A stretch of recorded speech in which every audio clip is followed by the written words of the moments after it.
What's up, ladies and gentlemen? This is Never Fail here, and I'm bringing you a Modern Warfare 3 gameplay. Once again, this is a pretty old gameplay I have on my hard drive. I really haven't played Modern Warfare 3 too much here recently. I did play it a little bit last night, and it wasn't a horrible experience, but it's still, you know, I died to a few frustrating things, and that pretty much just ruined the whole experience for me. But that's not what I'm here to talk about. I'm not here to bash on Modern Warfare 3. I'm not here to say it's a terrible game.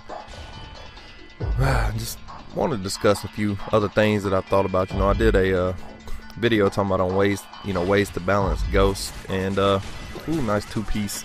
But had another thought last night while I was playing Black Ops, and you know how long Call of Duty 4, in order to use a noob tube, you had to give up your first perk.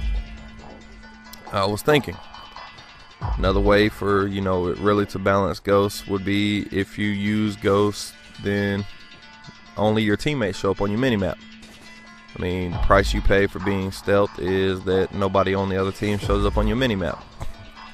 And I think that, you know, I think that would curb the use of it a little bit. And plus, then you kind of really couldn't get too upset if somebody was using Ghost, in my opinion, because they have to use map navigation skills, and also they would have to use, well, basically a map navigation and map knowledge as far as the spawns based on where their teammates are located, because then they have to use it to flank around and stuff, because that way they won't be able to see you. And I mean, you know, it's a fair price to pay. You don't want to show up on somebody's minimap, nobody shows up on yours without them using Ghost.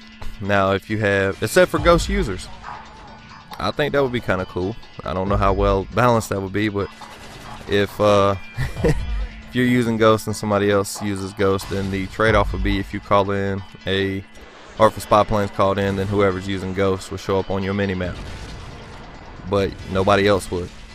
And that way, I think it would curb it. Would it completely make Ghost a useless perk? Perhaps. So perhaps not the most well thought out idea on my part there, but I mean, there's got to be something to it. If you use Ghost, it takes away your second perk or something. You can only use 2 perks, and that way you have a legitimate trade-off for having stealth.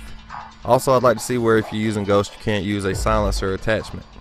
I think that would also help with some of this stuff. And forgive my usage of the dual FMG9s here. Like I said, this is a pretty old gameplay, and my PP90 was out of ammo, because I do chug through the ammos with it.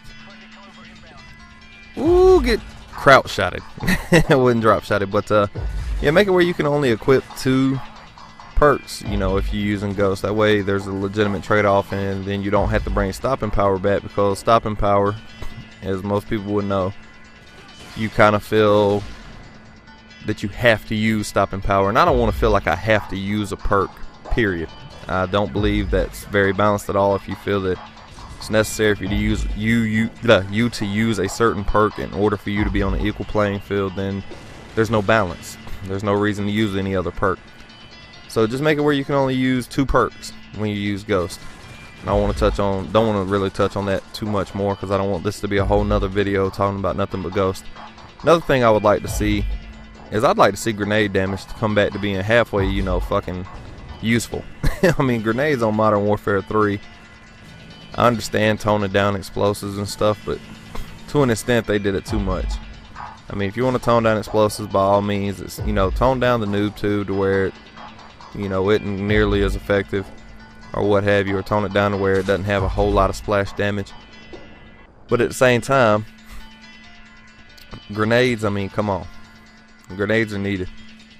But another thing I want to touch on is I want to ask a question, really. You know how in Black Ops it felt like you had to put more bullets into people in order to kill them, as opposed to in Modern Warfare 3 you pretty much die instantly. Now, which one do you guys think's better? Anybody that sees this, which one do y'all think's better? Me personally, I like the idea that it takes a few more bullets to kill somebody, mainly because that will lead to more skill involved in deaths. I mean, right now, if somebody turns on you on Black Ops and destroys you, chances are you probably deserve to die. And, you know, that just means that, well, I'm stating that wrong. You have an opportunity to actually turn on somebody and kill them on this game, even if they're a halfway decent player now on Black Ops. Now on Modern Warfare 3, you pretty much have to be playing somebody that's real shitty in order to turn on them. You know, no doubt about it, in my opinion. If they don't suck, you're not turning on them, plain and simple. If their aim is not absolutely trash. And I've gotten turned on in Modern Warfare 3 because my aim is absolute garbage. But I think the harder it is to kill somebody, you know, I don't want it to be too difficult, because then that just slows the game down. You know, instead of it taking 3 to 4 shots, maybe take 5 to 6. That way, there's a little more gun skill involved. Oh, and he had the blast shield, and I'm cool with, you know, that right there. Grenade shouldn't kill somebody with blast shield. Blast shield was pretty much a useless perk, really, in my opinion, in this game. Mainly because Blast Shield Pro absolutely sucked. Really didn't have that same Tap Mask Pro type feel to it. And Blast Shield in general just wasn't very good. You know, 2 grenades and you're dead. And that's not good enough. Flat Jacket, much better version of that. But anyway, I would like to see, like I said, I'd like to see it. Look at that beast right there. I'd like to see it take a couple of more bullets. You know, instead of 2 to 3 or 3 to 4, I'd like to see it take 5 to 6 in order to make it where it's a little more skill based. I mean, I like the fast pace. Get destroyed, son. Can't stay in the same camping spot. And oh, go ahead and use your tack insert. I was waiting for it. But that way it's a little more skill based as opposed to spraying and praying, essentially.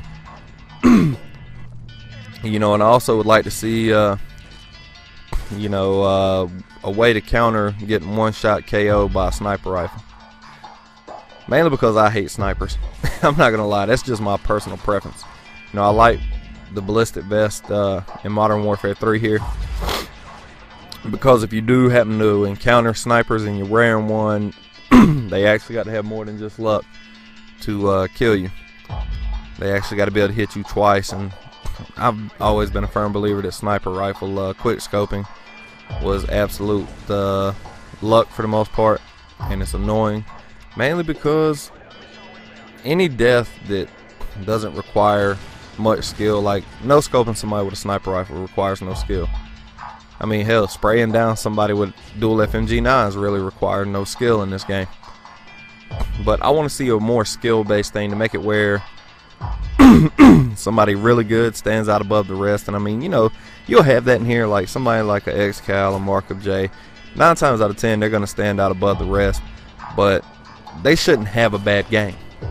And that's just my opinion. They should never have a bad game, mainly because there should be no luck involved. It should be mostly skill. But anyway, that's the end of the video right there. I know the final score on this was 35-8 as we watched this man strafe run finish it off. I did get the final gun kill at least. But anyway, 35-8. Let me know what you guys think. Thank you for watching.